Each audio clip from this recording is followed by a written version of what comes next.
सभी प्रेमी मित्रों को आज हर्षैनी एकादशी की हार्दिक शुभकामनाएं। आषाढ़ मास के मिथुनार्क मासे आषाढ़ मासे मिथुनार्क के शुक्ल पक्ष एकादश्याम सुपुण्यतिथौ आज हर्षैनी एकादशी है।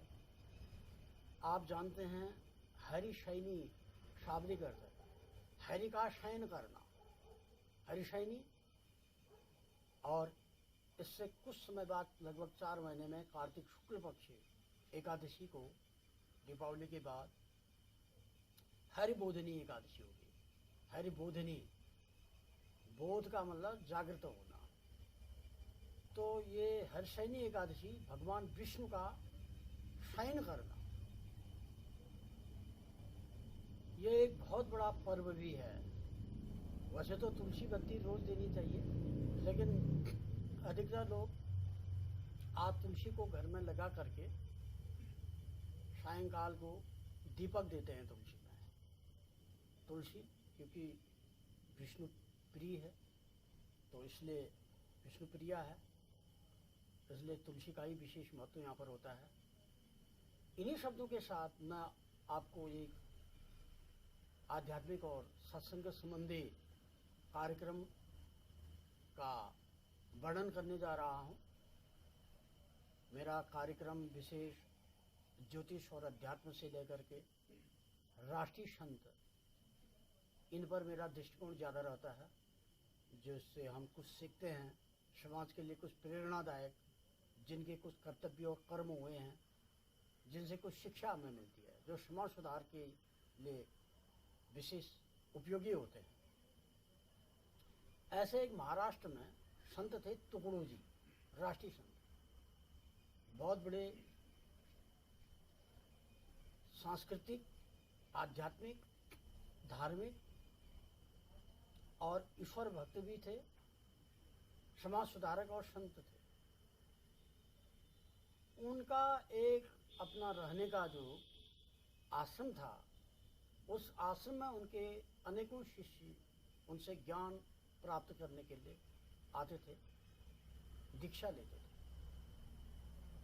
ऐसे एक बार उनके सामने प्रातः ही एक कोई रामचंद्र नाम का एक उनका भक्त उनके पास आया और आते ही प्रणाम किया और कहने लगा गुरुदेव, क्योंकि लोग उनको गुरुदेव कहते थे, ये उनकी उपाधि थी। गुरुदेव, सामने एक किसी व्यक्ति ने गुरुदेव सैलून करके लिखा है, गुरुदेव सैलून करके लिखा है, और उसने उस सैलून का नाम गुरुदेव क्यों रखा और नाम क्यों नहीं लिखा। और मुझे तो बड़ा गुस्सा आ रहा है उसको देख के, और मुझे इतना गुस्सा आ रहा है, यदि आप आज्ञा दें तो मैं उसके सैलून में आग लगा देता हूं। बल्कि उसको गलत शब्द भी कह दिया, उस साले की दुकान में आग लगा दूंगा, ऐसा कह दिया। तुकडोजी महाराज हंसने लगे। उन्होंने कहा देखो, अरे ये तो बड़े आश्चर्य की बात है कि आप उसको साले कह रहे हो। मुझे क्या मालूम कि वो आपका साला लगता है, अर्थात उसकी बहन से आपने शादी की है ना, इसलिए तो साला हुआ। और दूसरी बात यह है कि आप कहते हो कि मैं उसकी साले की दुकान में आग लगा दूंगा। आग तो केवल हनुमान जी ने लगाई थी रावण की लंका में, इसलिए लगाई कि रावण ने सीता माता का अपहरण किया था, हरण करके ले गया, तो इसलिए आग लगाई थी हनुमान जी ने। तो सैलून वाले ने तो किसी का अपहरण भी नहीं किया, तो आग कैसे लगा दी जाए, ये मेरी समझ में नहीं आई बात। तीसरी, तुमको उनके गुरुदेव सैलून में आपत्ति है, गुरुदेव शब्द क्यों लिखा। देखो, ऐसा है कि तुम्हारा नाम रामचंद्र रखा गया है, तो ऐसे तो भगवान रामचंद्र के जो पिता दशरथ हैं, उनको भी तो गुस्सा आता होगा कि एक साधारण आदमी का नाम रामचंद्र क्यों रखा गया तुम्हारे पिताजी के द्वारा। तो नाम तुम्हारा भी तो रामचंद्र है, क्या तुम रामचंद्र के समान ईश्वरांश तुम्हारे अंदर है, या तुम इस काबिल हो कि तुम्हारा नाम रामचंद्र रख दिया जाए। तो कहने का मतलब यह है कि संत पुरुष जो होते हैं वो बड़े स्पष्टवादी होते हैं। उनका हृदय जो है नारकेल समाकारा दृशंते भूषजना अन्य बदर काकारा बैरे मनोरा, बाहर से तो सख्त हो जाते हैं लेकिन अंदर से उनका जो स्वभाव होता है बड़ा मृदुल और सॉफ्ट कॉर्नर जिसको कहते हैं, बड़ा रसमय कोमल। जैसे नारियल होता है, नारियल को तो बाहर से चटा और अंदर जो है गोला निकलता है, गरी आप जानते हैं। तो ऐसा संतों का स्वभाव होता है। संत पुरुष जो हैं समाज सुधारी करते हैं। उन्होंने कहा कि ऐसा करो, आज जो है भजन जो है उसी के सैलून में हम करेंगे। कह दो कि तुम्हारे सैलून में आज मैं भजन करूंगा, क्योंकि वह कर्म कर रहा है, उतने लोगों की सेवा कर रहा है। कर्म ही पूजा है, वर्क इज वर्शिप। जो आदमी कर्म करता है उसको सम्मान देना चाहिए। वह सैलून का काम कर रहा है, खाली नहीं बैठा है, चोरी नहीं कर रहा है, मेहनत मजदूरी कर रहा है और वह इतने लोगों का भला कर रहा है, तो इसलिए वह पूजनीय है। जो आदमी काम करता है वो पूजनीय है। कर्मों की पूजा होती है, आदमी की ज्ञान की पूजा होती है। आदमी के कर्म से आदमी की वास्तविकता को पहचानना चाहिए। जातिवाद और धर्मवाद यहाँ पर नहीं समझना चाहिए। जो ब्रह्म को जानता है वो ब्राह्मण है।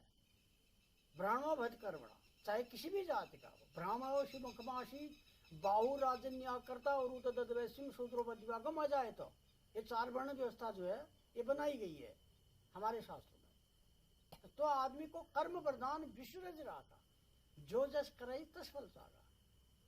कर्म जरूर करना चाहिए, आत्मनिर्भर होना चाहिए। और दूसरी बात ये भी आती है कि वाणी में जितना नियंत्रण हो जाए।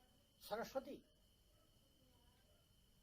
ये जिह्वा जो है यही व्यक्ति को मित्र बना सकती है और यही जिह्वा व्यक्ति को शत्रु बना सकती है। क्योंकि ये जिह्वा जो होती है ये बड़ी फिसल जाती है कभी कभी। इसमें नियंत्रण होना चाहिए आदमी को, पहले तोलना फिर बोलना। यहां पर एक दोहा आता है, रहमन जिह्वा वावरी करगी आकाश पाताल, आपू तो भाई भीतर रही जूती खाए कपाल। जिह्वा ने किसी को गाली कर दिया, अनाप शनाप बोल दिया, खाया तो कपाल नहीं जूता, लोग तो बाहर से मांगेंगे। तो ये जो है नियंत्रण होना चाहिए व्यक्ति को, ये जिह्वा पर नियंत्रण करे। किसी के प्रति व्यक्ति का द्वेष उचित नहीं है। यह ज्ञान मिलता है हमको, चाहे आप भागवत पढ़ें, किसी भी वेद को पढ़ें, 18 पुराणों को आप पढ़ लीजिए, रामचरितमानस को पढ़ लीजिए, बाइबिल को पढ़ लीजिए, नमाज को पढ़ लीजिए या इस्लाम को पढ़ लीजिए। किसी भी धर्म में यही बात है कि व्यक्ति को हमेशा अपने आचार विचार से शुद्ध होना चाहिए। अगर जब आदमी का व्यवहार ठीक है तो जंगल का शेर और भालू भी उसका अपना हो जाता है। हम लोगों को इन महान पुरुषों से शिक्षा मिलती है, अपने जीवन में इसको चरितार्थ करना चाहिए। कोई बड़ा नहीं, कोई छोटा नहीं, हर आदमी का अपना अपना काम है। वह काम जो है सबके लिए लाभदायक है और सबके लिए महत्वपूर्ण है काम। किसी के पद और मान से उसको नहीं आंकना चाहिए।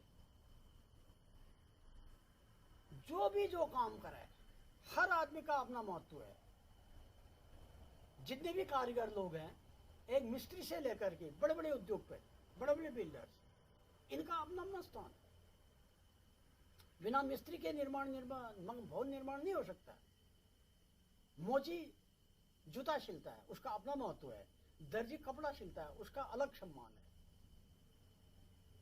इसी प्रकार से प्रत्येक टेक्निकल व्यक्ति का जो जिस पद में जिस कार्य पर है उसका अपना अपना महत्व है। उस काम को दूसरा नहीं कर पाएगा। इसलिए हर आदमी को सम्मान की दृष्टि से देखना चाहिए। सर्वे भवन्तु सुखिनः, सर्वे सन्तु निरामया, सर्वे भद्राणः पश्यन्तु मा कश्चित् दुःख भाग् भवेत्। जब तक मनुष्य में ये बात का आभास नहीं होगा, तब तक हम लोग समाज में भाईचारा उत्पन्न नहीं कर सकते। तो ये बात हम लोगों को सीखनी है। हर्षिणी एकादशी के उपलक्ष्य में आप लोगों को हार्दिक अभिनंदन, मंगलमय और हार्दिक शुभकामनाओं के साथ मैं इस प्रसंग के साथ, इस ज्ञानवर्धक बात के साथ अपने वाणी को विराम देता हूं। अगले एपिसोड के लिए मैं आपको फिर मिलूंगा, तब तक के लिए धन्यवाद।